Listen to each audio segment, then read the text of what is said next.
President Obama returning to the White House after an emotional trip to Connecticut. With him on board Air Force One, 12 families who lost loved ones in the Newtown shooting.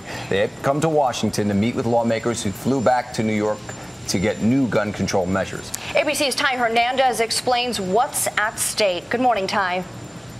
The president spoke at the University of Hartford, just 50 miles from Newtown, Connecticut, a reference he made over and over again in his speech.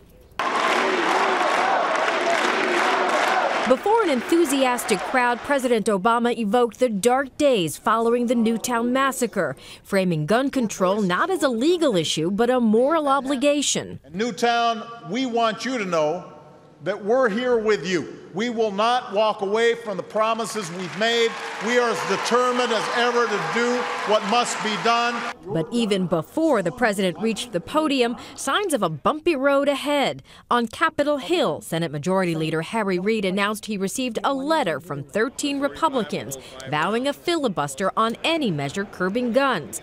The bill currently before the Senate would expand background checks for gun purchases, add tougher penalties for gun trafficking, and more money for school safety. Measures some Republicans say simply would not work. Even if you had all your universal background check, bad guys are going to get guns, and it's not going to solve the problem in the schools. In Connecticut, the president walking a fine line, insisting gun control is not about politics while trying to drum up political pressure.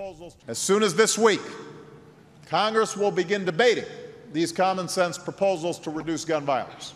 But much of Congress is going to only act if they hear from you, the American people. Congress will also hear directly from Newtown families. Several of them flew back with the president on Air Force One to Washington to continue the lobbying effort as it intensifies on both sides.